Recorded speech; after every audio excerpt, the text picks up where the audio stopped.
Ladies and gentlemen, welcome to the Whiskey Wednesday Show with your hosts Ken Tizzard and Music for Goats. Brought to you in full color and stereo sound with amplification provided by Trainer. Broadcasting into the world from Storyhouse Studios in Campbellford, Ontario, you'll hear the best of old country, folk, Americana, punk rock, and 80s music delivered into your homes every week for free. And don't forget your regular dose of new and original songs from Music for Goats. Never be alone on a Wednesday night again, 8 p.m. Eastern and 9:30 for those of you in Newfoundland. Join the Whiskey Wednesday regulars on Facebook to be a part of the conversation, or watch on YouTube as well. Pour a drink, a cup of tea, or a nice cold long tooth. Roll up your best smoke and sit back and relax. Don't forget to hit the share button to help spread the word. The Whiskey Wednesday Show, every week. Cheers. Look at that, there I am. It's Whiskey Wednesday, ladies and gentlemen. Thank you very much for tuning in again to spend an hour or so with us, forgetting about the world and everything that's out there. School's out for summer, says Richard Grichelk. Yes? Oh my goodness, I guess it is, isn't it? Good evening, Jordan. Barry, of course, Barry's right there. Tony, Ron, Hart. Ron the Goats moved tonight. Woo-hoo. We got a good early crowd. Hope you're all doing well. It is Wednesday. It is July already. What is going on? Where's the summer going? I mean, I see the yard blowing up, but Lord Almighty, it's a pretty crazy place out there right now, eh? Summer and all? The heat? Yeah, you don't agree, Neil? I thought this week was surprisingly normal. Well, but it's the summer and the heat and the time. Where's it all going? That's what I mean. It's July already, right? It seems like a really interesting time to just disappear into the world, as time does. Okay. We just enjoy the passage, that's all. I think that's Yes, all exactly. That's all we can do. There's no slowing it down, I've found. Yes. There is no slowing it down, you're right. It's going to keep coming, and that's just the way it goes. So here we are. Tempus fugit. Exactly. I mean, Pot did that for a while. Pot still does that a fair bit. Just still does that a bit. Apologue Podcast, Simon is here. Hey, Simon over on YouTube checking it out. We got some people on Facebook, we got some people on Twitch. They're all over the place. We do finally have the Simon Head interview regarding the lowest of the low and a bunch of other cool stories about music. Simon is the producer and director and brainchild behind the new documentary on the lowest of the low, the Subversives film, history of the lowest of the low. So we're going to learn all about that tonight. And we got a few other things to get to as well. It's been a great week around here. I hope you're all having a wonderful time at home. And we're going to get started right now with a song called Over You. And it goes just like this. 1, 2, 3.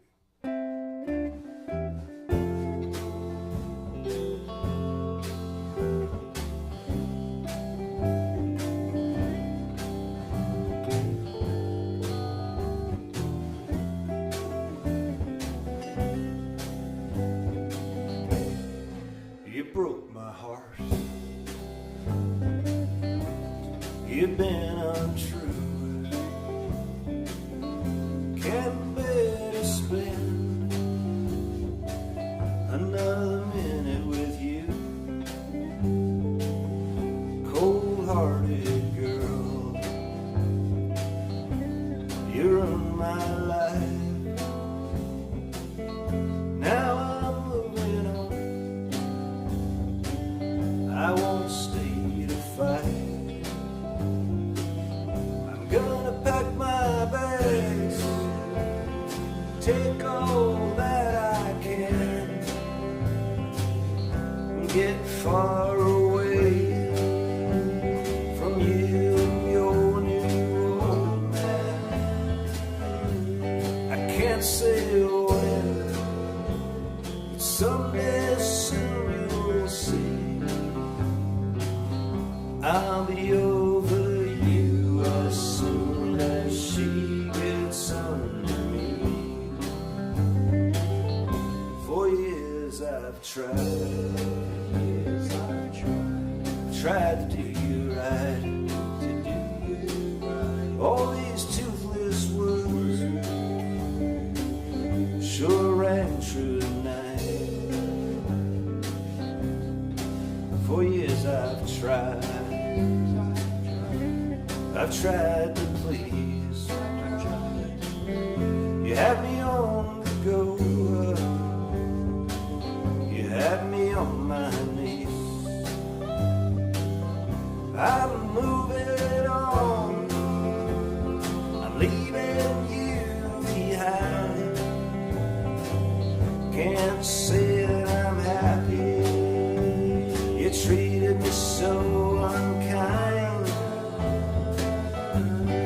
can't say when, someday soon you'll see I'll be over you as soon as she gets under me.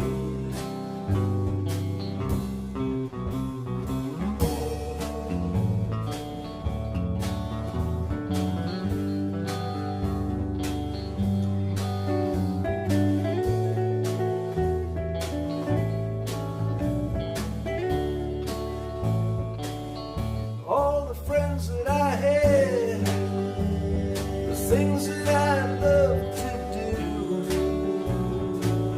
you crushed all of my dreams, and now I'm losing you. I can't say when, someday soon you'll see I'll be over you as soon as she gets under me. I'll be over you as soon as she gets under me.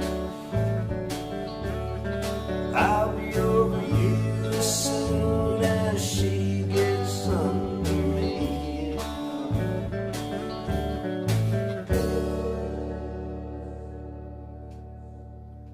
Well, There that's we my go. mistakes for the night. A little over you. Is that your mistake quota for the night? Yeah, I think so. Okay, I'll hold you to that. I'm just going to write that down. Neil Okay, Net yeah. quota.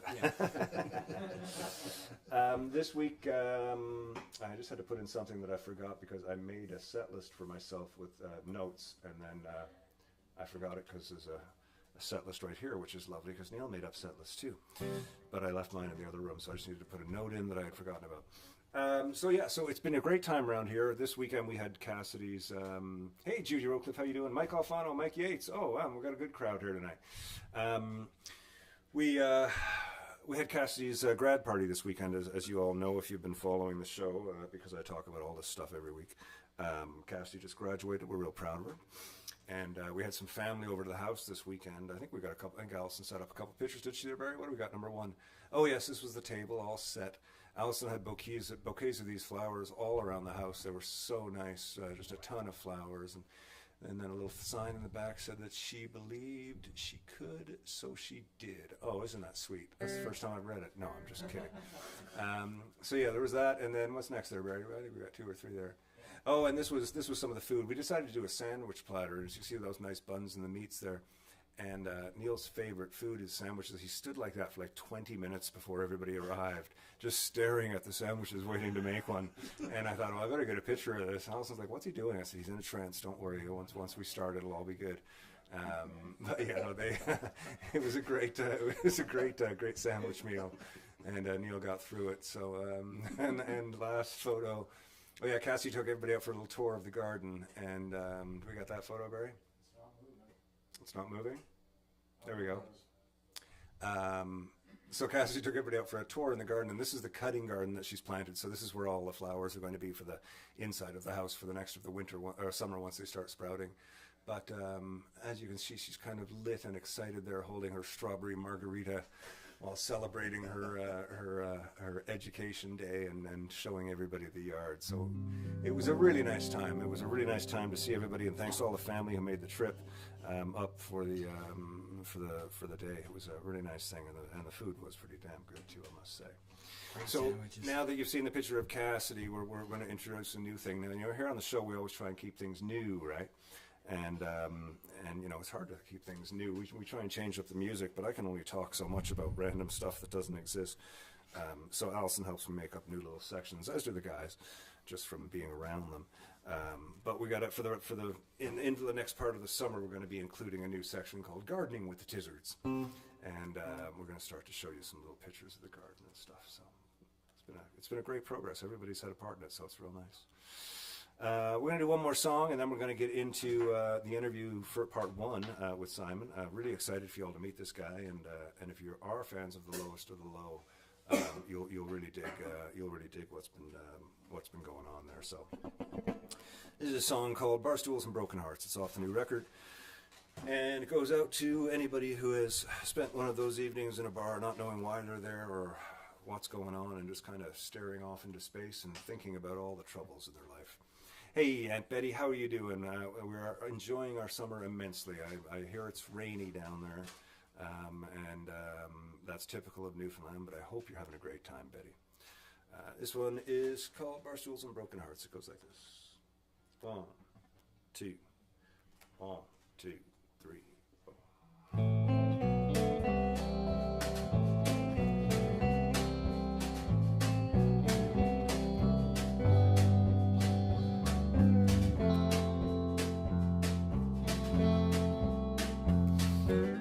Broke mind and broken bodies coming home to find the life and love before the war turned cold and broke down over time. Broke family and broken love, tangled stories made up of the time you were away. A broken soldier's heart replays. Stop pretending there's a war outside. Don't pretend to be more than the truth can hide. It's just barstools and broken hearts, another night to fall apart. Puzzle pieces in your head, another stranger in your bed. It's just barstools and broken hearts, another day, another start to face the truth and climb that hill. Another prayer unwinds. Alone with the truth is the hardest time to kill. Broke jobs and broken dreams, a little too old it seems. The life you thought you'd have lives only as an illusion now it seems. Broke wallet and broken parts that put you in this place. The whiskey, drugs and cigarettes are filling up that empty space. Stop pretending there's a war outside. Don't pretend to be more than the truth can hide. It's just barstools and broken hearts, another night to fall apart. Puzzle pieces in your head, another stranger in your bed. It's just barstools and broken hearts, another day, another start to fight the truth and climb that hill. Another prayer unwinds. Along with the truth is the hardest time to kill.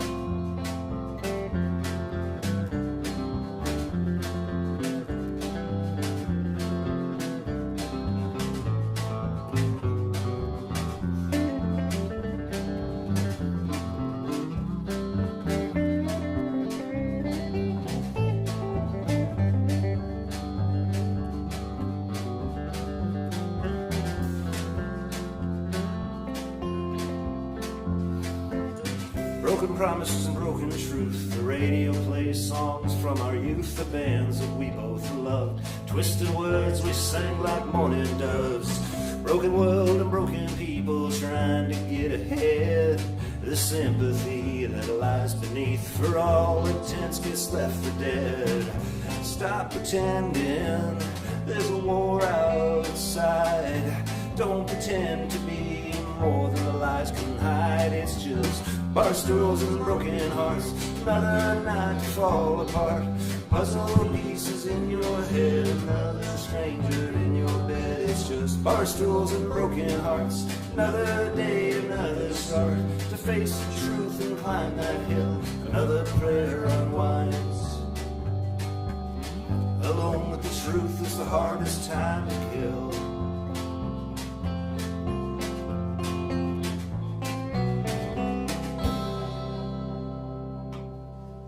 Barstools and broken hearts there for you, ladies and gentlemen.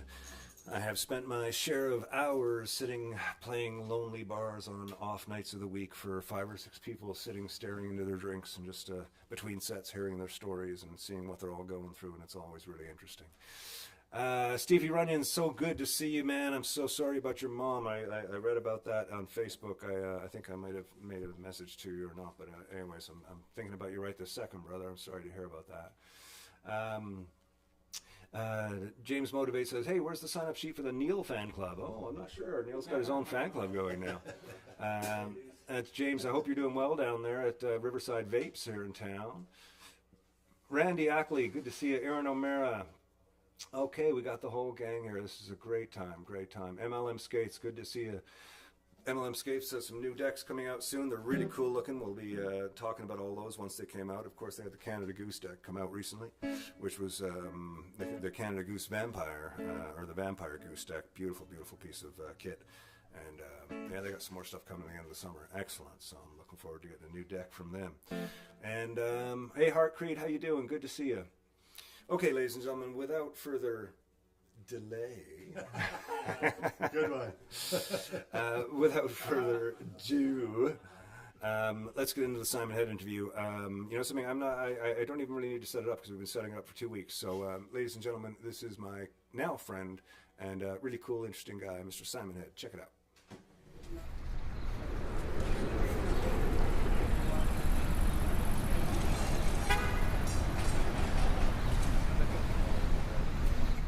Hi, I'm Ron from Lowest of the Low. Hi, my name is Steve, and I play with the Lowest of the Low. My name's David Alexander with Lowest of the Low. I'm John Arnott from the Lowest of the Low.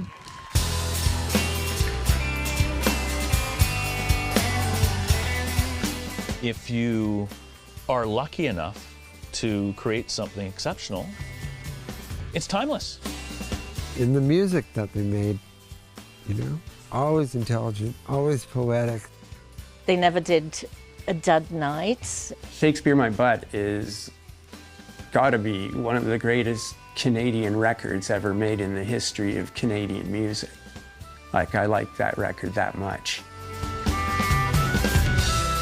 The word sellout was around every corner. I don't think they were ambitious in that way. They didn't want to be rock stars. The Low were very strong in terms of what they tried to do. They had this really great work ethic. The Low is a yardstick for a lot of people's coming of age. They went 4 singles deep on an indie record. Like, that's fucking unheard of. Every musician gets fucked over by their label or their agent or their this or that. They're trying to create good relationships with people they could trust. I don't know that I've ever seen Ron do anything because he thought he was going to get rich doing it. And when you understand Ron's motivation is completely not about rock stardom or money, it makes it easier to understand his actions. I'd heard that when Ron was writing Shakespeare My Butt, that he wrote a lot of the songs in a very short period of time, that he's just in a really creative period.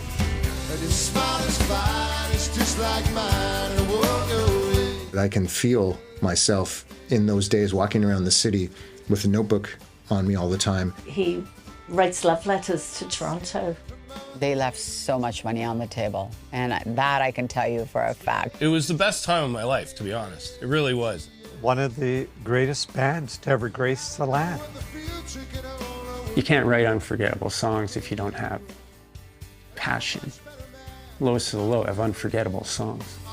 They're not going to be forgotten. They're going to be rediscovered again and again and again. At least I hope they will. Rosie and gray. Yeah, the wind is cold with the smell of snow. Warms me today. And your smile is fine, it's just like mine, and it won't go away. Ladies and gentlemen, welcome to the show tonight. On the Whiskey Wednesday show, we have special guest Simon Head. Simon became a recent friend of mine via a interview we did. He hosts a podcast called the Apologue Podcast. And I was on it as a guest recently, and we started talking, and we had a bunch of other connections, and I decided that it would be good to return the favor and have Simon on the show. So we've got Simon Head with us today. He's going to talk about all kinds of cool stuff, and we're going to get to know him. Let's start, Simon, with the Apologue Podcast. What did that start in 2014? It did. Late 2014 is when I started the show.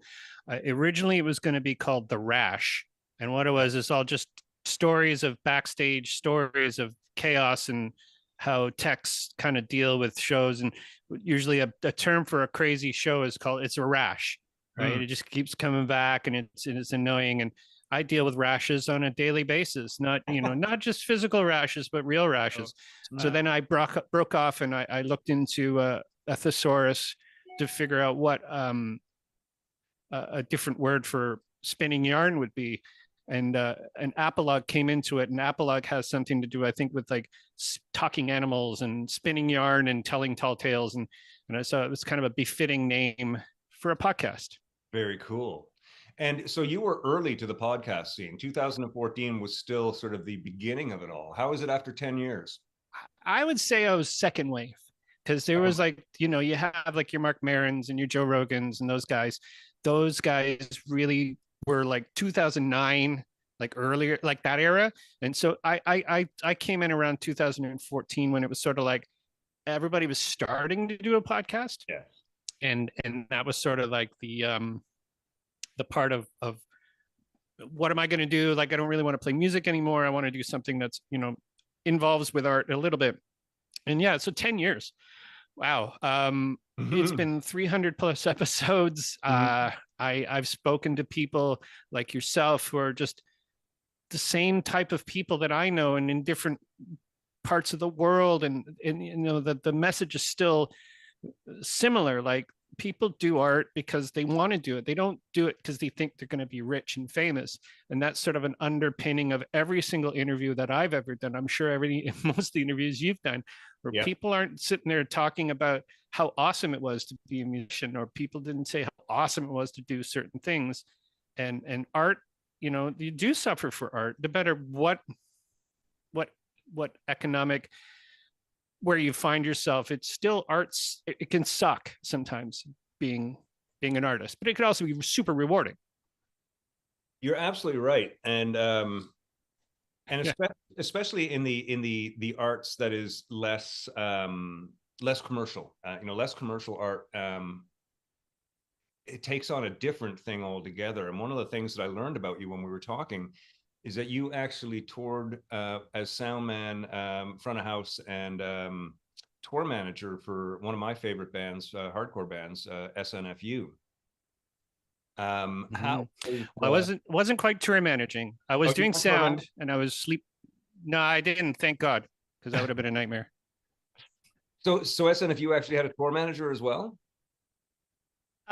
Sometimes they did. It was usually Dave Fortune, who was their manager at the time, who has actually gone on to do great things. He's like a big producer, like he works on Taylor Swift shows and big shows.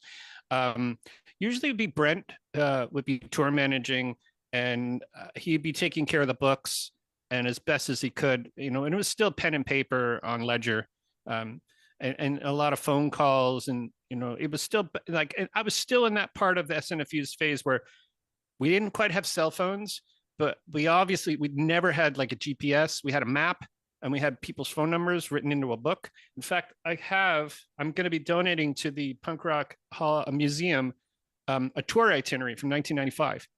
Oh, wow. Of a tour we did across Canada. Very cool. You know, old school. Now, you had played music for years before doing this? Or was it kind of, you were a musician who always kind of did sound as well?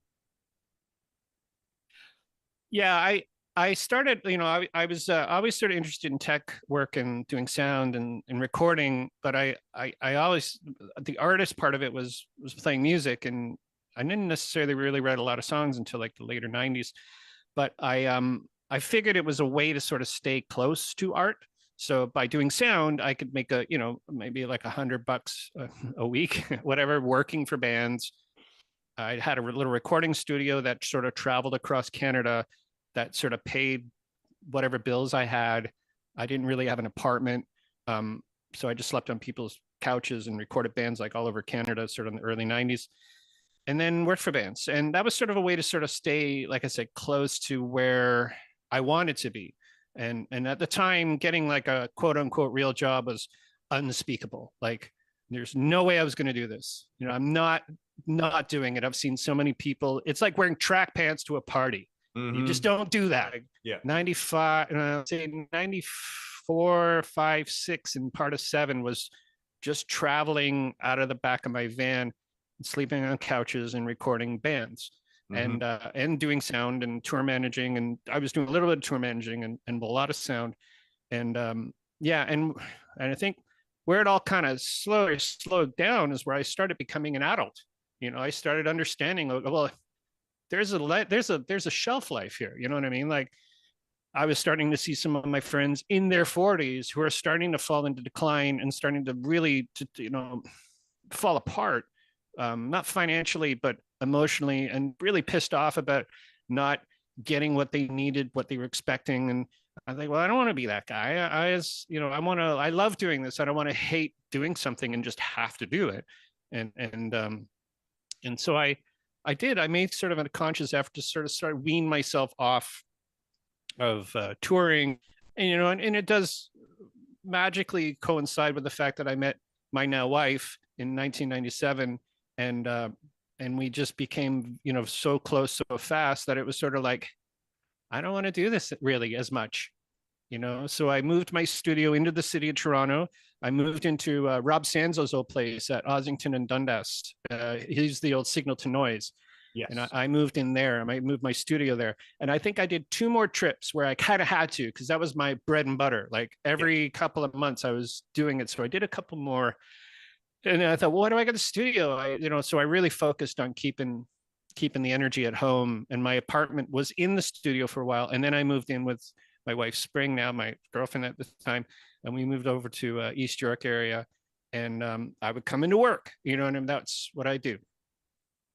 That was my job. That type of reinvention is, I know for me, I've been through several sort of points of reinvention, and it's a really difficult thing to do. And it can be heartbreaking. It can be, you have to let go of some dreams and try and fan the flames on some other dreams and imagine some new dreams, all that stuff. It can be very difficult, and you've done a really good run of it. The podcast is now 10 years old. You've got a long history. And a few years ago, you decided to take on a project, and I want you to talk a little bit about how this came up. It just came out, The Lowest of the Low, Subversives, The History of the Lowest of the Low, which is a documentary that I believe was a brainchild of yours, and you kind of, came up with the entire idea, approached the band, and basically made this thing without any knowledge of how to do it. It was just like, this is something I want to do. It sounds like an interesting thing. Let's try and do it. And that's the way things get done. And that it's a wonderful documentary. I recommend everybody watch it. And it's a great history of a band, a Canadian band that I think it's weird because I say underrated, but at the same time, like, they're so popular amongst people who love them, but there's so many people that didn't get to know them. And I don't know if that was, the band's own fault or the industry or the world. You can blame it on a bunch of things, but for whatever reason, they are one of the most beloved bands in Canada, but they're also fairly unknown, which is a strange thing. How did that come about? And what exactly was your process in choosing The Lowest of the Low, and why your passion was there and all that stuff? Like, give me a little bit of history about it. Well, I got called to do The Lowest of the Low had just released an album called Do the Right Now, I think in 2017. And I mean, the story of me knowing Ron kind of goes back to like I want to say like 96-ish, around the Toronto days, where Ron was like heavily drinking and heavily I was working at Ted's Wrecking Yard, I was doing sound there, and I ran into Ron, and and Ron was just like calling me a big city guy. I go, dude, I'm not even from here. Like, you're more big city than I am. So it was sort of this banter back and forth. And there was a funny moment where we're like walking from Ted's, and we're getting like Sneaky D's, and we're hanging out with John Sutton, who's playing bass in the Wicked Ants at the time. He goes, I got to go take a piss. So he goes in, and then so Ron and I just sat there in silence. And I actually jokingly said, Ron, we don't need to talk if you don't want to talk. And so I was sort of giving him the gears a little bit. And so that's how I met Ron. And then Ron and I slowly just kept sort of getting in touch with each other here and there. And then I ended up, Facebook was the great joiner. Like in 2009, I found that Ron was on there, and there was this one song, Small Victories, that he does. And he did it on a sampler comp that was on an American comp that the Weaker Thans were on, AK Press. That's what it was. And this song is so beautiful. And then I ended up finding out that it was in 2015 on his Garden Songs album. And I'm like, oh, that song's so good, because I just clued my memory. And then I added him on Facebook, and we sort of talked a little bit here and there. I said, well, if you ever needed like sound guy or anybody sort of help you out, you let me know. And I got a call from Jeff Rogers, who used to manage Rusty, who I used to work for in the late 90s. Is like, they need a broadcast guy to come in because they're doing the global television morning show, which if you've done it, they are like the worst things to do. You got to be there like 4 a.m, sort of be ready and chipper. And so we did that, and so I put together this little system for them to go in, and I did the broadcast mix for their one song they did for Power Lines, Do the Right Now. And it was cool. And they had a guy, his guy Mark Crane, who was their guy, but he also worked for Sheepdogs, and so he was sort of becoming more busy with them. And I sort of like, well, I'm right here, you know. So I ended up kind of getting the gig in 2017, 18, part of 19, and then that thing happened where the world fell apart, and I got to sort of know and love this band, not just because of the great songs, but how they carried themselves as musicians. They're super humble. They have no visions of grandeur. And one might say to their detriment, you know, where if they had higher hopes that maybe they'd be more successful, but maybe they wouldn't. Maybe they'd all be super grumpy and cranky, that what we were talking about before, they weren't getting what they wanted. They said, well, fuck it, I'm out. You know, I don't know if I can swear on this, but yeah, totally. Okay. So, you know, rather than saying like, fuck it, I'm out. And so Ron has this realist way of looking at things. I really sort of appreciate that. And he doesn't mince his words. He doesn't, you know, doesn't really hold back on anything. And that's where I sort of said, well, I'm either going to do one or two things. I'm either going to write a book on this band or a band, or I'm going to do a documentary. And I sort of learned a little bit of video editing chops over the 2000s ish, just sort of figuring out how to do it. And then I called up Ron. I said, Ron, I prefaced my pitch by saying, I have absolutely no idea what I'm doing, but I watch a lot of them. Would you like me to do a documentary on your band? And he's like, oh, sure, let me talk to the band. And then nothing. It was quiet for like 6 months. So I thought, well, we're done. Nothing's going to happen. And then, so I said, well, I'm just going to try one more time. Emailed, and he goes, let me ask the band. And then 2 minutes later, he texts back, yeah, they're in. So they're good. So I'm like, all right, well, let's get started. So all throughout 2020, I was sort of putting together what I needed to do. And my first interview was in October of 2020. Kind of in the weird, not quite the dark days of the thing. And I'm not mentioning it because it doesn't need to be mentioned. It's like the other thing that we're just not going to talk about it. Yeah. But it was very like, people were like worried about being outside with each other, and people worried about this, and it really held things back for, I'm going to say it delayed the whole thing by a year at least. For sure. So I ended up interviewing Ron, and then I interviewed Steven Stanley, and then we got into 2021, and I interviewed John Brooks. And John Brooks is their old tour manager. And you want to think, if you think Ron has no social filter, like John actually has no social filter. He gives no fucks, and he'll say anything he wants. And I have I have an hour and a half of him just talking shit about stuff. It's brilliant. Right. You know, could just be a documentary on John Brooks, by the way. But so I ended up once I got John in there, because all I had was Steven and Ron to talk about the story. And I had sort of phone called them and recorded the phone calls just to sort of see how I'm going to get this thing together. What is the story? Right. And I'm going to say all these things that I came up with, people do that. Like, I had no idea like that people transcribe their interviews so they can look at it on a document and refer back to what the story is. Mm-hmm. So I was talking to my friend Mina in Vancouver, and I go, yeah, it's amazing. She goes, yeah, that's what people do. They do these things. I'm like, oh, okay. I thought I reinvented the wheel, you know? So I actually employed my mom to transcribe all the interviews. Oh. So what John Brooks said, everything John Brooks said, my mom had to type out. And there's some pretty disparaging talk on there. And my mom heroically, you know, put everything to a binder, which I put together a binder of about 600 pages, double-sided printed, of what the documentary ended up turning out to be. And then so from there, story's got to be in 3 acts. You know, all good Shakespearean plays and all great tragedies happen in 3 acts. So I had a 3-act in mind, which ended up being kind of 3.5 acts. And then I ended up just calling, reaching out to people, and people got back to me. And I thought that was amazing, because I thought, well, I'm a nobody, but the low have this thing, and I call it low karma. People want to help. You know, they have this You're absolutely right. sort of like, oh, I used to love that band so much. Anything you want. You know, I had people from TV stations like saying, well, you want to put it on my TV channel? You know, like just saying like, you know, before I had even done anything, you know, Right. and yeah, and I guess that brings us up to, it's now on Blu-ray, it's on Apple TV. I've sort of started a few other projects that sort of the podcast has turned into what I call the production company.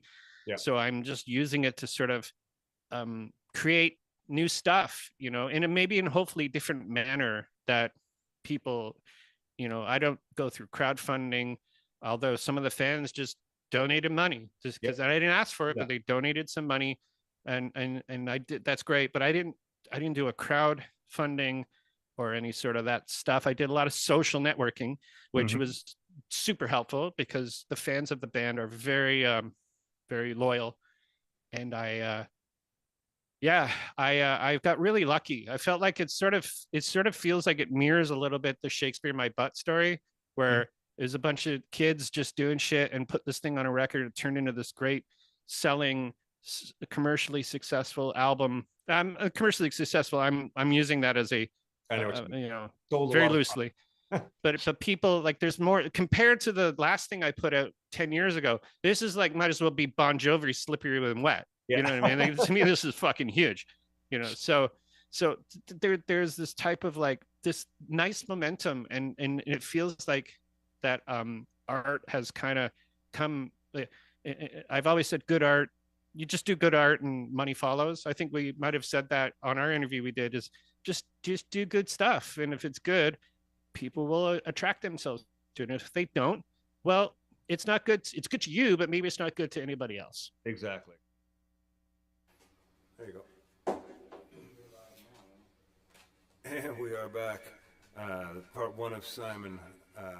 What a cool guy. What a great experience too, sort of getting to work with all these bands, you know, seeing it from that side of the road, so to speak, and to go back and capture one the way that he did for this this documentary. It's very cool. It's available on a bunch of stuff. You can check it out. I'll put some links in the show tomorrow.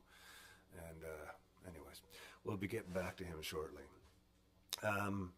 Seeing as how we were talking about, you know, sort of all this great Canadian stuff, you know, sort of grassroots Canadian people that are involved. I don't know if you recognize some of the people in the intro to that video. There's a lot of folks there that you would know. They just didn't have their names up. But a lot of great folks, a lot of great Canadians. And I thought we'd play this song for you. It's about another great Canadian.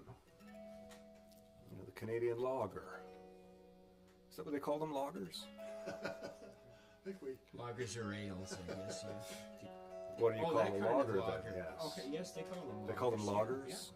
Yeah. Okay, good. Well then. Well then that's good, because there's a song about a bunch of loggers. I call myself a lager drinker. Ah, there we go. This is a song by Slade Cleaves. If you don't know who Slade Cleaves is, and you're only allowed to remember one thing about tonight, remember his name and go check him out. It's a song called Breakfast in Hell.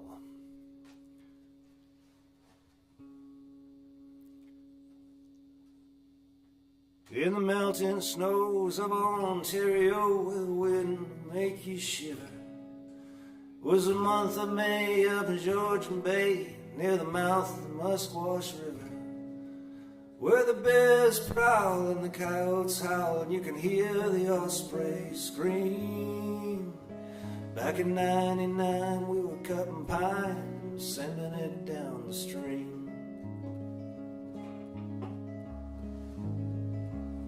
A young Sandy Gray came from Go Home Bay all the way from PEI, where the weather's rough and it makes you tough and no man's afraid to die.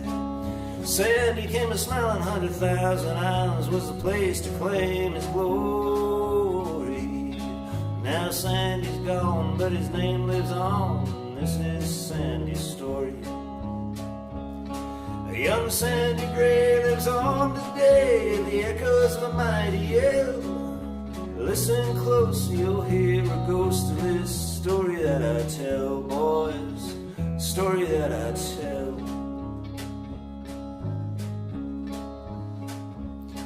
Now Sandy Gray was the boss of the men who tossed the trees to the shore. And they'd build a flow and they'd come and go 100,000 logs or more. He'd ride up down the Severn Sound and cut 'em up in the mills for timber. And the ships would haul spring, summer, and fall till the ice came in December. One Sabbath day, big Sandy Gray came into camp with a peavey on his shoulder. With a thunder crack, he dropped his axe and the room got a little bit colder. He said, come on, all of you, we got work to do. We gotta give her all we can give her. There's a jam of logs at the little jog near the mouth of the Musquash River. With no time to pray on the Lord's Day, they were hoping for God's forgiveness. But the jam was high in a troubled sky, and they set out about the business. They broke with the poles and ran with the rolls and tried to stay on their feet. Every trick they tried, one man cried, this log jam's got us beat. But Sandy Gray was not afraid, and he let out a mighty yell. I'll be damned, we'll break this jam, it's breakfast in hell, boys, breakfast in hell.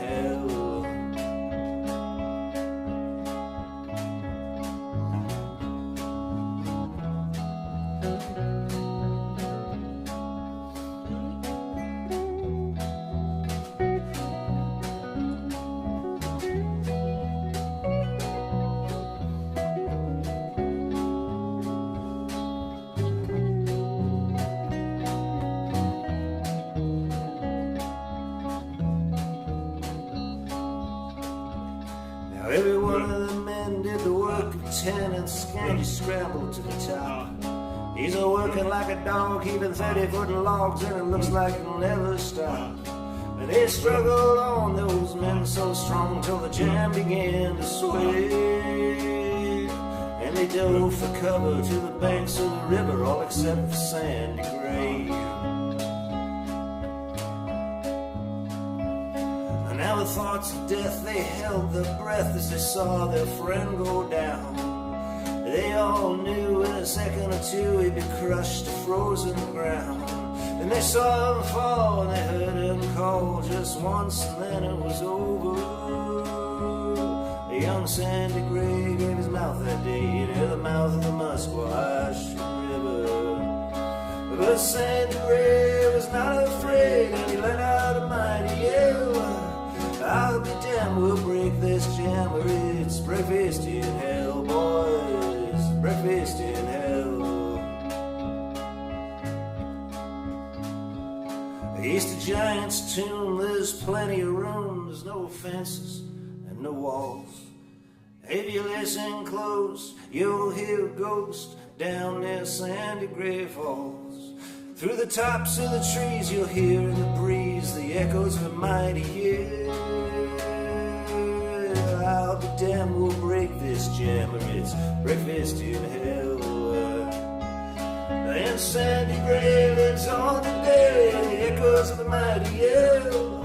I'll be damned, we'll break this jam, or it's breakfast in hell, boys, breakfast in hell.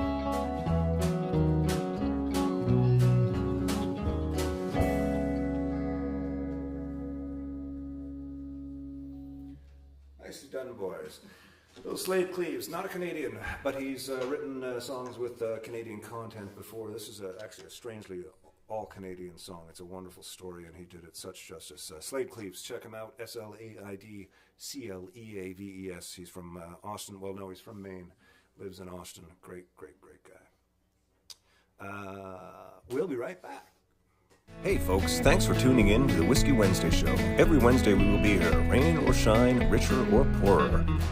Tip jar is in the link above. Never expected but always appreciated. Never confuse the size of your paycheck with the size of your talent.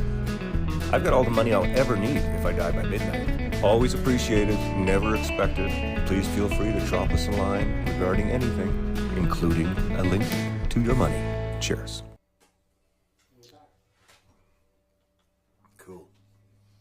I love it when these microphone companies do like that really cool thing where they have a black mic and then they put their logo on it in black.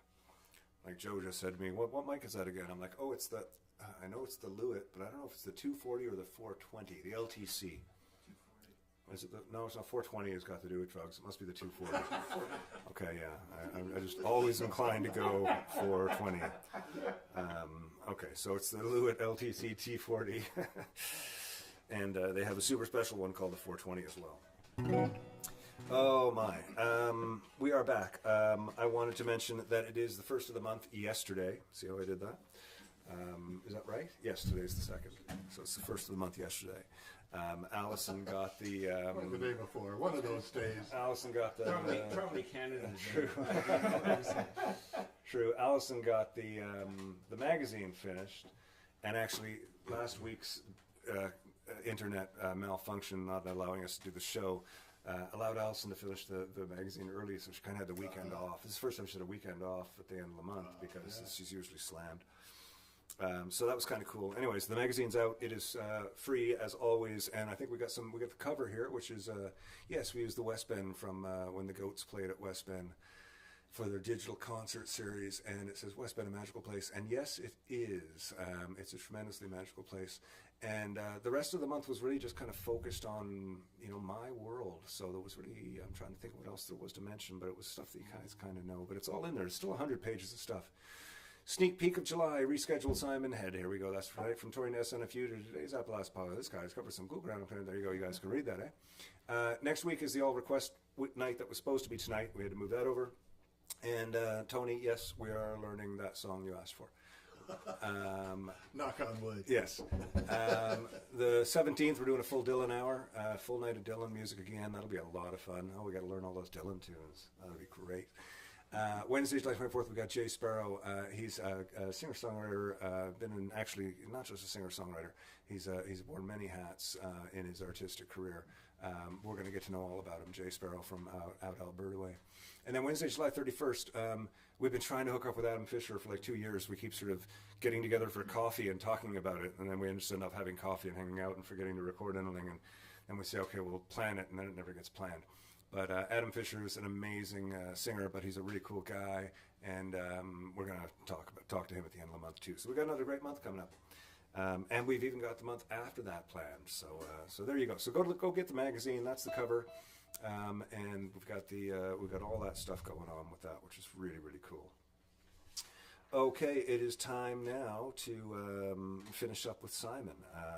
Simon, again, thank you for your time, and we're going to jump into part two. This is some interesting stuff in this one too.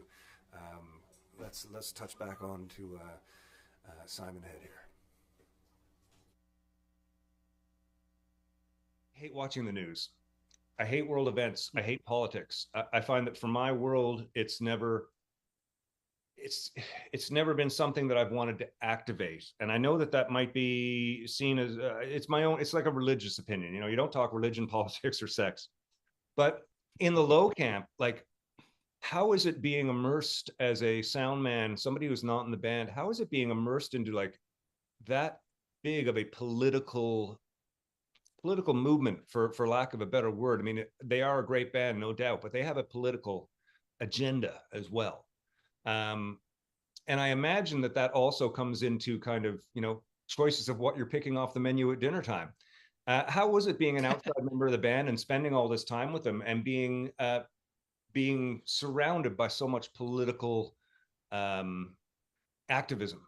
Or are you politically aligned with them, or was this something that draw you to them? How did that all work with you? The politics of Lowest to the Low. Well, first of all, there's no political agenda with food with them. Okay. They'll eat everything and always, and in fact, we'll be like eating dinner. And someone will go, where are we eating breakfast tomorrow? So that's usually becomes a discussion during dinner is what we're going to eat the next time. Right. Even at one time we played Meaford where we all got into town at 3, we ate, and then we did the sound check, and then we ate again. So Ron actually mentioned, like, we've eaten twice in your town. Like, and he said something like, your town is delicious. So there's no real, yeah, I know what you're saying. But when it comes to myself and their political alignment, I can't disagree with what Ron's saying. What he's saying is, you know, what he's saying is obviously we need to have equal rights. Women should choose their own things for their own selves. But at the same time, he's had really great conversations with people who are not aligned with him, you know, and I think that's what makes us adults is like, hey, man, you can have your opinion and I have my opinion, but it doesn't necessarily mean we have to agree. And I think that's how I've sort of carried myself with politics or with, you know, I don't claim to know a lot of things or be super, you know, involved. I do know that there's some bad folks out there and there's some good folks. And I always love to sort of tease the people when they start saying like, fuck Trudeau. I go, but he's so damn handsome, you know? So that is my way of deflecting the fact that I don't, you know, listen, whatever happens, they're all crooked. I don't, you know. Exactly. And if you're a songwriter that writes politically motivated music, there is no shortage of material out there to write about. There's always something, you know. And, you know, ever since, you know, he's writing songs about the Spanish Civil War, you know, and it's like, and making a great song out of it. And I can't disagree with what he's saying. Right. You know, I have to like, I don't argue because he's fucking smart. I wouldn't say, come on, Ron, but I might do that as a joke saying like, you know, maybe Trump's not so bad. You don't know, you know, and just to start poking the flames a little bit in the fan. Right. Well, that's actually really good to hear. I know that I can't remember. I was doing a little bit of research. I can't remember if it was in the documentary or somewhere else where they were talking about auditioning I think it was a bass player in the early days, and how they sort of sat him down and sort of were prying him for his political views more than his bass playing. Oh yeah, that was David playing drums. Yeah, that was David when he was going to join Social Insecurity. Right. I'm sure, and I think Ron has even said that a 20-year-old Ron Hawkins must have been insufferable. You know, in his co-writing song partner Ken, also very political. And I think that, I mean, that's kind of the neat story because David got auditioned on what his thoughts were before he even sat down to play drums. Yeah, and that's pretty cool, man. Like, you know, that takes a lot of balls. Yeah. Well, that's what I'm saying. It would have scared the hell out of me, you know, as a 20-year-old kid showing up to an audition for a band and having them pry me on my politics, just because like, it's not, you know, it's, I mean, I grew up, you know, in the 80s, I was part of the, you know, the anti-nuke movement, you know, back when we were all at 11:59 on the clock.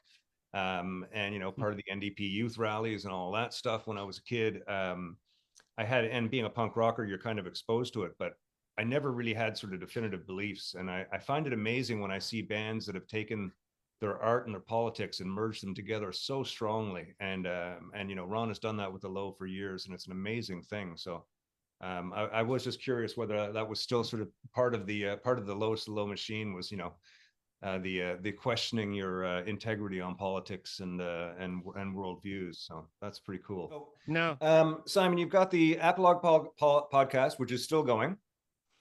You've got the Lowest Low documentary, which is currently out and it's circulating on streaming services. It's getting a lot of attention from festivals. It's getting a lot of attention on the music scene, especially in Toronto. I'm sure elsewhere, but I see it a lot coming out of Toronto. You're still running your studio. Are you still producing bands? Yeah, not as much. Maybe 2 or 3 a year. I'm doing. I pretty much everything I have now fits into a little trailer I have, and I'm back to doing on location recordings, which is very fun. Like I just recorded a band called Thunderglove, and they are a barbarian surf rock band. Oh wow! And Cool. they're the coolest, like funnest band to record. There's no words. It's just hoops and ha's. Mm-hmm. And it's all very tongue in cheek, and they go play like Renaissance and Comic Cons and stuff. And they're like these amazing, like it's so wacky that it's like, you guys should be in Vancouver. That's what I said. But yeah, so I do that. And then I do a bit of my own recording. I started a little bit of a solo project over like the past couple of months where I worked a little bit with Chris Brown out of Wolf Island Studios and started a few songs. Gonna finish hopefully some other stuff. I'm re-releasing Foursquare, my band's first album, on Bandcamp, I think in a couple of days, just because it's got nowhere to live. Yeah, and got I work with a country artist named Corey Marks, and we're going to doing some Canada Day shows. I started a couple of different projects. One is, one is on like, it's my Elliot Lefko and I are working on this thing. It's not really announceable yet, but it's just we're talking to like some of the coolest people ever. We're traveling all over North America and interviewing people for a documentary. Elliot, and I've started one on the Nils. On the Nils? So I was. Did you yeah, say the Nils from from Montreal. That's interesting because we talked about the Nils briefly. And then I saw 2 days ago, the Nils just played a show recently. And I thought, how was that? Yeah, they played the Bovine with Kastner. John Kastner played guitar and sang most of the set. I would love to have come down to see that. That sounds like an amazing show. Are they doing more shows? Like, are they officially? They are mostly out of Montreal. They're sort of sticking around Montreal. That story is it's a tough story. I mean, there's a lot of things in play and a lot of personal stuff. You know, like Alex, the main songwriter, committed suicide. Spoiler alert. And and also, I can empathize because I lost my brother to suicide. So there's this type of like conversation with Carlos that only people that have lost their brothers and or sisters can have. So I feel very empathetic to Carlos, and Carlos has a view of what happened that doesn't necessarily align with the actual, which I think in there somewhere there's going to be this kind of cool story on them. And like I said, I've put it a little bit on the back burner until the end of the summer. I've already interviewed people like Chris Spedding, who played he recorded like Nevermind the Bollocks, and he's like he played on I don't know if you're ever a fan or fame. My parents would love this War of the Worlds album. Jeff Wayne. I don't know that one. Go check it out. It's a double album. It's a concept album based on the War of the Worlds story, and it's kind of like it was the first 48-track digital recording ever to happen in it was like early 80s, late 70s. And actually might have been the first 48-track recording. And Chris Spedding played most of the guitars on it. And that blew my mind, and he's played on all sorts of stuff. So I interviewed him for 10 and a half minutes at the Horseshoe while Anton Fig was checking drums upstairs. So sort of like, well, like doom, doom. I'm like, well, that's Anton Fig. I can't say, hey, shut the fuck up. We're trying to do an interview down here. Yeah. Yeah. And, it's going to be, I think that's going to be a cool story. It just needs to sort of make sure what the story is the story. And if it isn't the story, I have to make sure that what I'm willing to let the non-part of the story be part of it. Like, because there's a few, like, not false understandings of the story, but there's like this sort of, this is what I saw. And it's not really what happened. Same thing with the low. Yeah. Yeah. Yeah, same thing with the low. There's certain conversations in that movie where I've had people like in the band go, that didn't happen. I go, well, if Ron said it happened, then it happened. And Ron and I had this great conversation about like, and I forget where the quote's from. It might be from Hunter S. Thompson, where it's like, never let the truth get in the way of a good story. Yes, I might be Hunter S. but that's like, listen, it's a story, man. Like. I'm from Newfoundland. Have you seen the Bob Marley documentary? That's our mantra. The Bob Marley documentaries. The documentary or the new movie? The documentary. There's a guy on there and he's just riffing, telling stories, and it's all lies. And they just kept him in there because there's this old Jamaican guy telling these crazy stories that Bob Marley is a god, But that's kind of that's the way I see it. Oh, I think that's hysterical. Yeah. Well, Simon, thanks for your time. Before you go, and this is sort of because I'm such a fan of SNFU and Chai, and no offense to any of the other members or the entire legacy of that, but like, what was it like working with Chai? I mean, I can't imagine. I met him once. My band opened up for him in St. John's, Newfoundland, when we had brought the SNFU back in 86 or 87. It was after. They were just releasing If You Swear You'll Catch No Fish, so it was after no one else wanted to play. And that show and that evening, I have to attribute to the reason that I was so passionate to want to play music for my entire life was after that show. And Chai was so inspiring. Like when I saw him, he was still like early 20s, sort of 5-inch mohawk dreads, dyed blonde. and he had so much energy, and he'd hold the mic and he'd look you in the eyes, right into your soul, and it was the most incredible thing I've ever seen. And I know that years later, through his drug addiction and his homelessness and all that, I've seen lots of videos. I've seen videos of him doing solo shows in record stores in Vancouver, with like 7 or 8 people standing around. Even then, I felt a love and a bond for him, even though he'd fallen so far. What was it like being around somebody like Chai? Like, was he still in the 90s when you were working with him? Was he still like seriously energetic and focused, or was he getting distracted? And how was it being around that? When I first started working for SNFU, Chai wasn't drinking. He was smoking 100 cigarettes a day, but he wasn't drinking anything. But he was like taking like neocitrin packages and sort of tripling them up and sort of doing a lot of. He was starting to get into like cough syrup and things like that. Mm-hmm. Not as like this is going to be problematic. That only happened sort of like 10 years later, where he was actually boiling cough syrup to make it stronger, and basically turning it into crystal meth. Wow.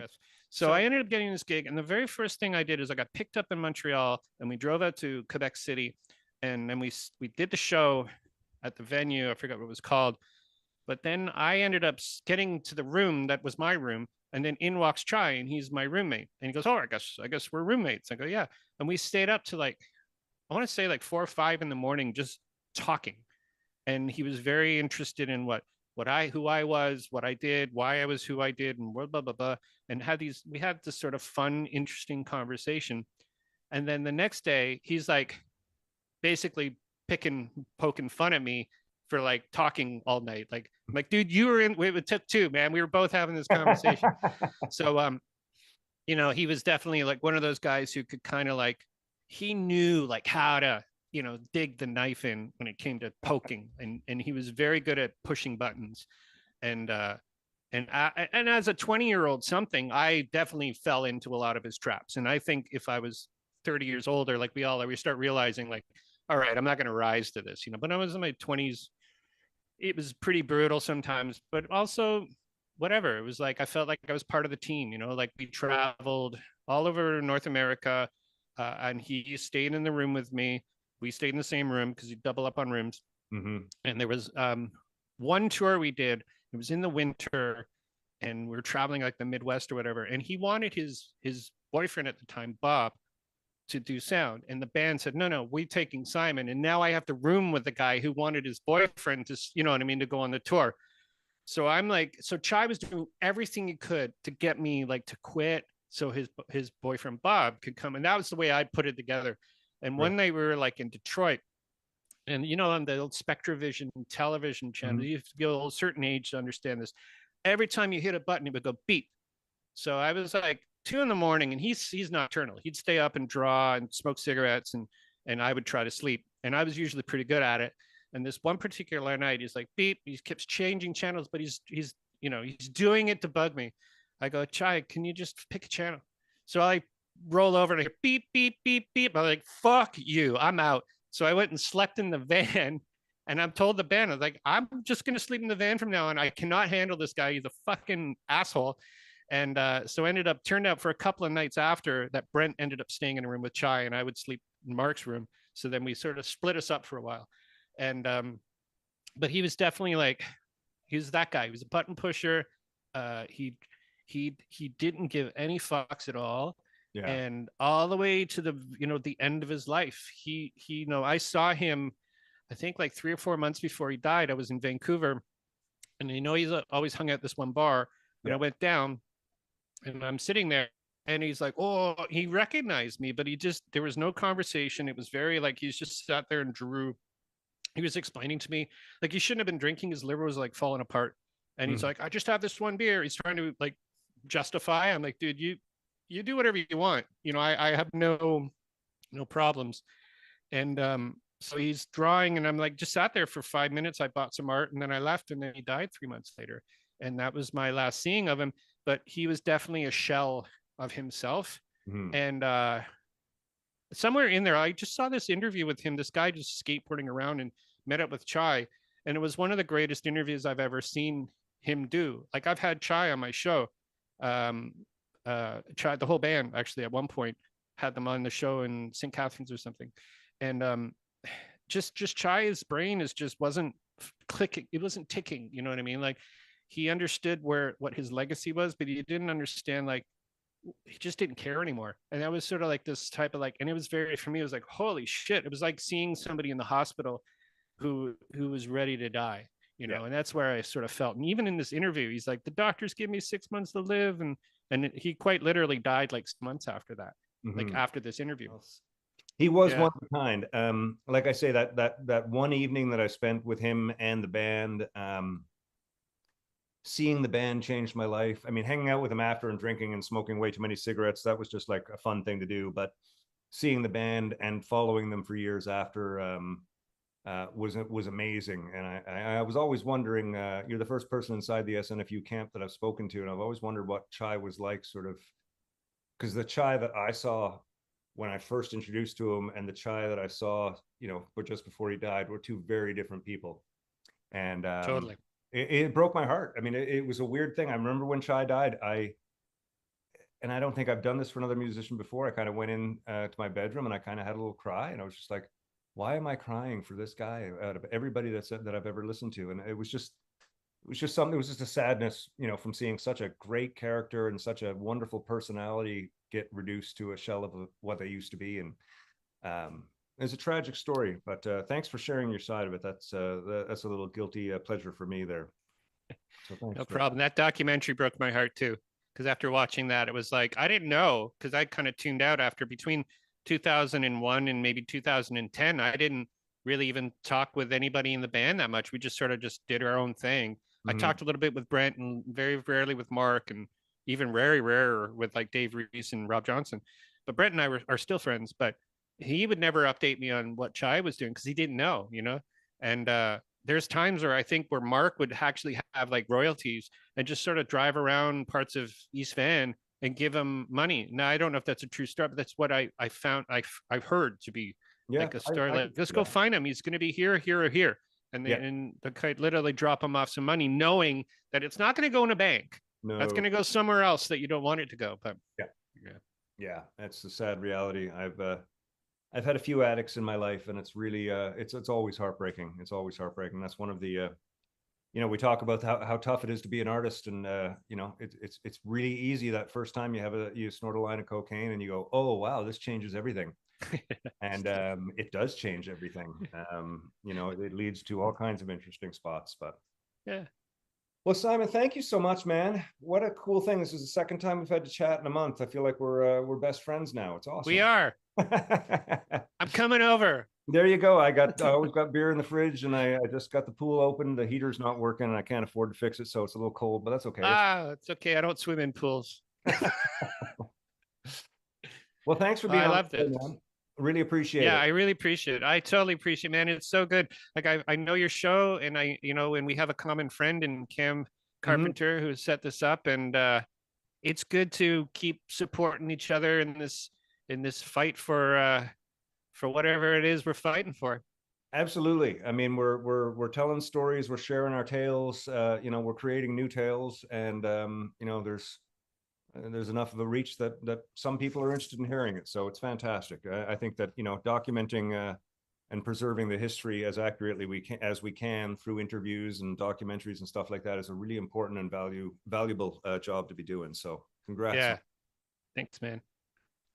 Ladies and gentlemen, it's been Simon Head on the show today, talking about The Lowest of the Low, Subversives, the history of The Lowest of the Low, which is the documentary. We appreciate you coming on, and we'll talk to you again before too long, brother. Thank you so much, Ken. Cheers. Cheers. Okay, Simon. Oh, what's those flowers for? What the hell was that? I don't know what that was. Oh, if you do that, does it? Oh my lord! Oh my god! Look at that. What if you do this? What if you do this? Nothing. It doesn't do anything. There should be balloons. That's hysterical. That brings up balloons. Wow. That's so fucking funny. AI takes control.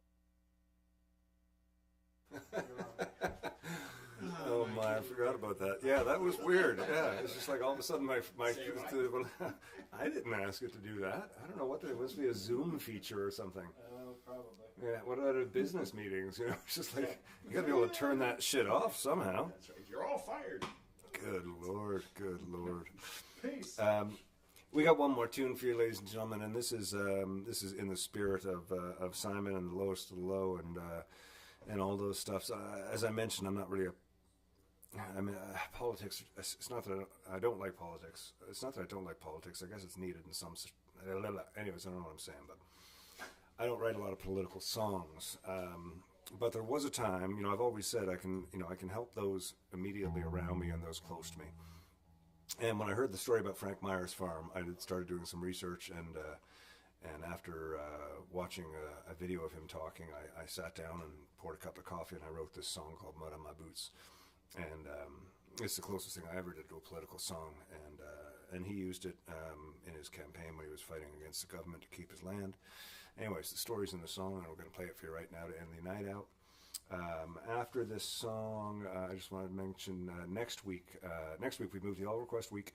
We're also going to have a little bit of a snippet from Esox Hunter there, David, eh? Mm-hmm. You've been out doing some fishing already, and we have. Having an excellent time catching a ton of things. It's been a very good year so far. It's been a very good year. Did I just see a new bubble on the screen there? Was that? I'm not sure what just happened. Sorry. Oh my God, what's going on now? What the hell is happening? Really? Like and subscribe. Oh my gosh, what's going on with this world? I'm not doing this, folks. Barry did that. Yeah. Good lord, good lord. Okay, sorry, Esox Hunter. Let me put my hands behind my back here before I do something I don't want to. So you've been out fishing, and you've got some footage, and you're going to do a little reel for us for next week? I'm going to do a little share with you guys next week. Yeah, something pretty cool and pretty special happened on Canada Day. That's right, yeah. And you've got some footage of that, eh? Yeah, I did. Excellent. And we'll show you some interesting species from the River Trent. The River Trent, excellent. So we got that coming up next week. We've also got, I'm going to go over to Lucci's 5th Local Kitchen, which is Mark's new place. I'm trying to go over tomorrow, Thursday. No, tomorrow's a different interview. Friday, I'm going to go over and meet with him and do a little walk through the restaurant and find out what's going on down there and do a little report on that for y'all. Tonight we have a very special video rewind. It's the 2 songs that Ron Hawkins did when he was on the show. Ron is the singer for Lowest Low. We've been talking about him all night, so we figure we'll end off with that. I also, before we play this song, I want to dedicate this one to my friends in the band Jigger back home. They just put out a new single and a video called Leadfoot, and wow, what a spectacle! Just a spectacle, ladies and gentlemen.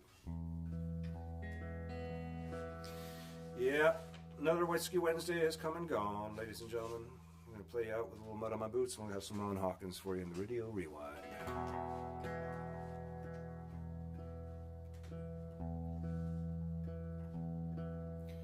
Mud on my boots, I'll stick to my word.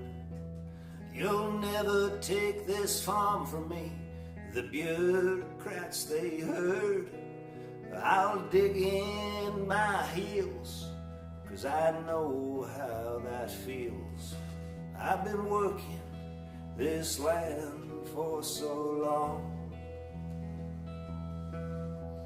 This is my land, this is my home, this is my life, there's nothing else I'd ever known. My father before me and his paw before him, in the ground we did sow, that's the way it's been. You can put up your signs, your fences and your threats. You'll never take this farm from me, I don't owe you any debts. Your lawyers and your politics, they don't have no place round here. You'll never drive me out, this is staying here.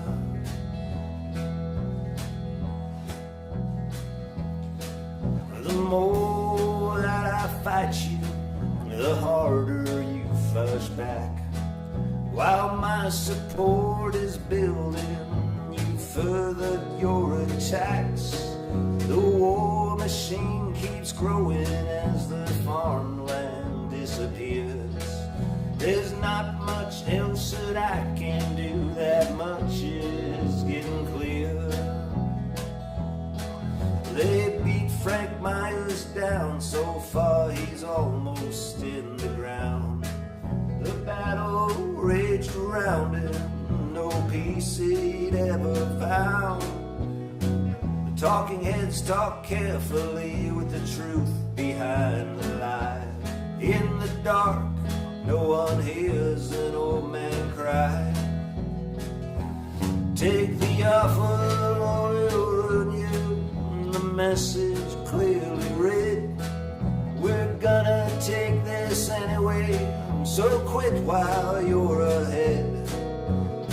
You got no ground to stand on, you got a losing hand.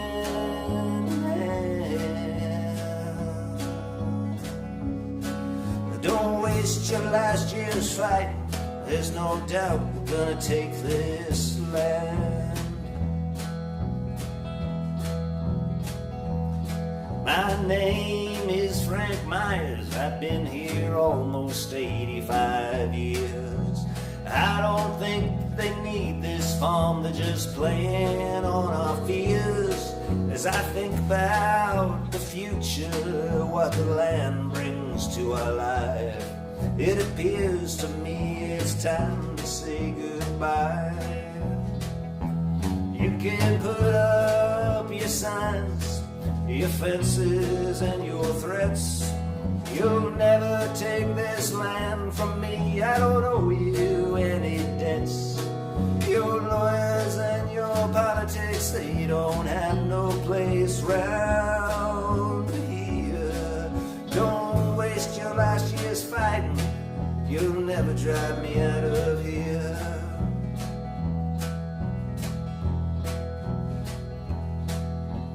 Mud on my boots, I'll stick to my word. You'll never take this farm from me, the bureaucrats they heard. I'll dig in my heels, cause I know how that feels. I've been working this land for so long.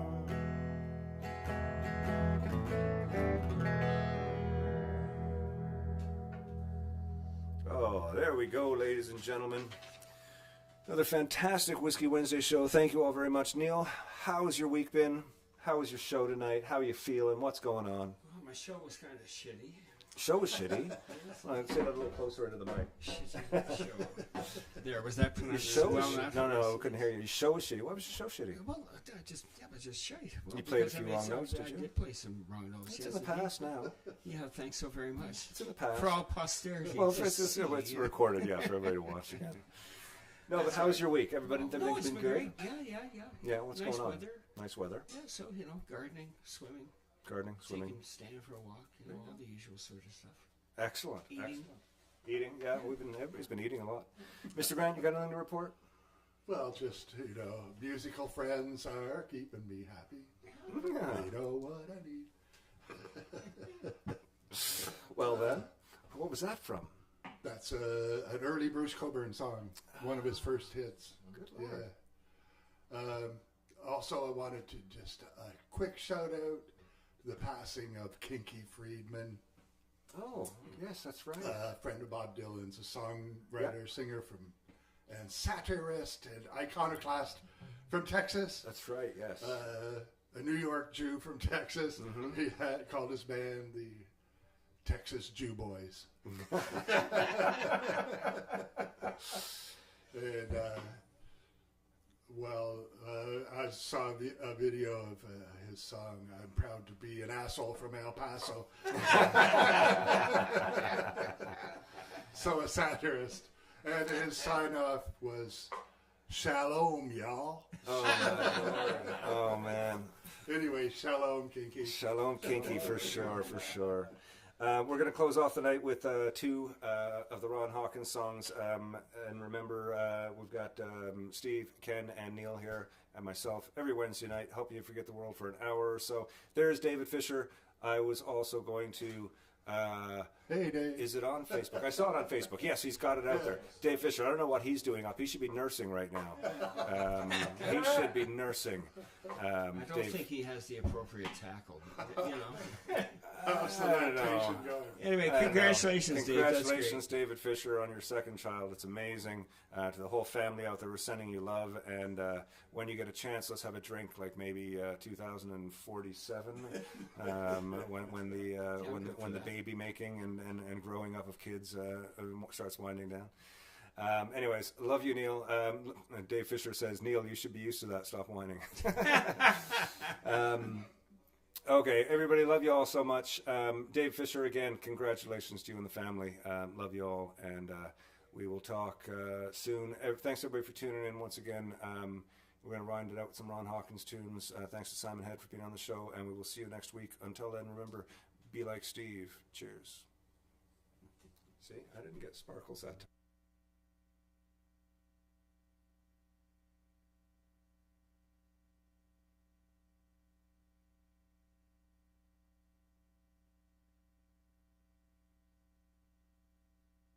Hey Ken, here we go. These are two videos. Start with this one, The Barricade.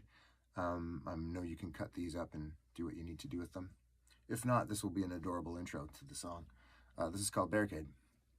With all the roads you see from your door lead one way and the other way, and all the waves that crash on your shore carry sailors' bones from shipwreck days, when all those vicious handcuffed words constrict, contract, constrain.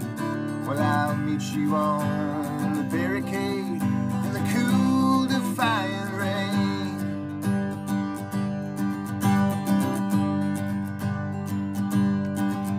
When you and your brothers held on to your mother's story, an unwritten page. Well, they read you the rules and she sent you to school, and she paid for the bars on your cage, and you played a poison violin in a symphony of rage. Now it's time you traded that fucker in for a place on the barricade.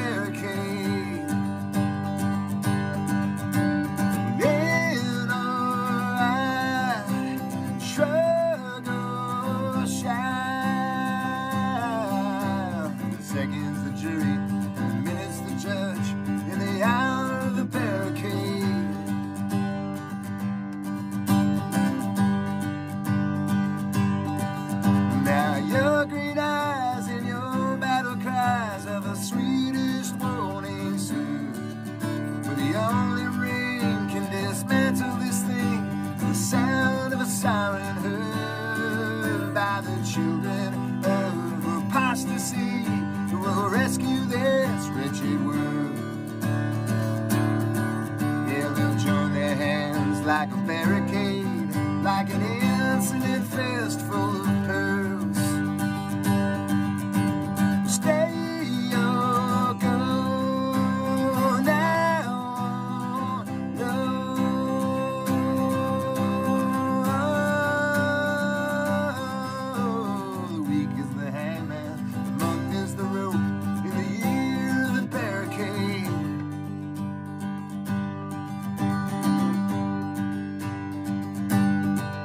Some vote with their heads and some vote with their hearts. Some vote with the end of their dicks. Or you can vote with a ballot and you can vote with your wallet, but it's always a vote for the pricks. Yeah, so let me tell you this for free. Well, my next vote's with a brick. I'm from somewhere behind the barricade, beyond the lies and the rhetoric.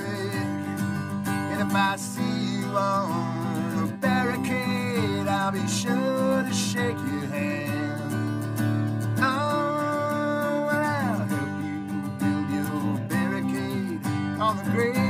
this sleepwalking land.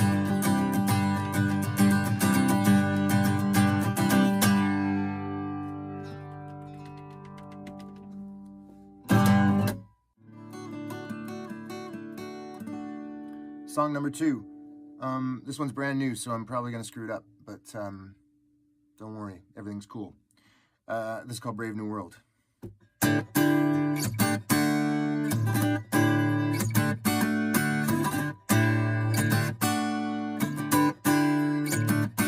Oh, this brave new world is full of cowards and liars, Holocaust deniers, all second guesses, second amendments, but who'll defend the new defendants?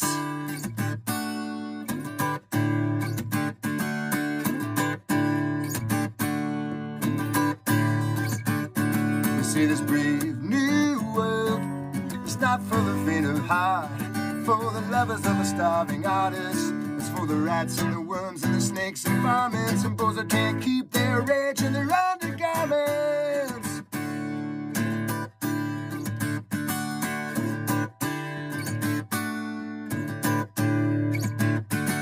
Now I just have to ask if you're an anti-fascist, then yeah, you do the math.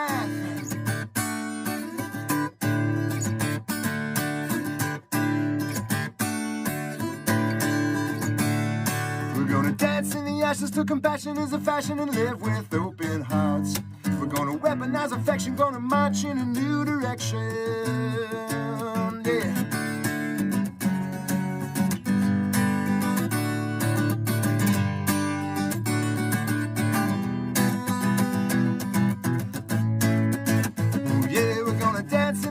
To compassion is a fashion and live with open hearts.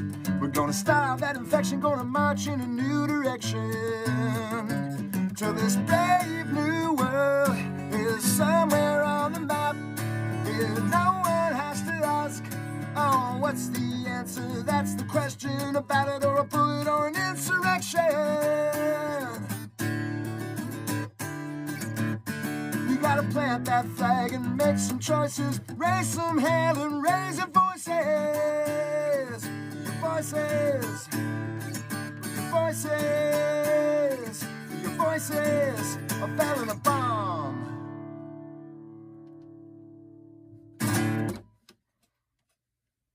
Brave New World. Once again, thanks for spending another Wednesday with us here at Storyhouse Studios. Thanks to Trainer, Yorkville, and a Longtooth Beverage Company for being a part of the show. We love our time on the Whiskey Wednesday show and appreciate all of your support. Don't forget to hit up the tip jar if you feel so inclined. Never expected, but always appreciated. Tune in every week for more guests, songs, stories, drinks, and gear talk. And don't forget to visit the website, www.kentizzard.com, to sign up for the Whiskey Wednesday wrap-up. Compiled by Allison, this is a monthly overview with highlights, directories of songs, and so much more. Be kind, be helpful, be happy, be safe. See you next week.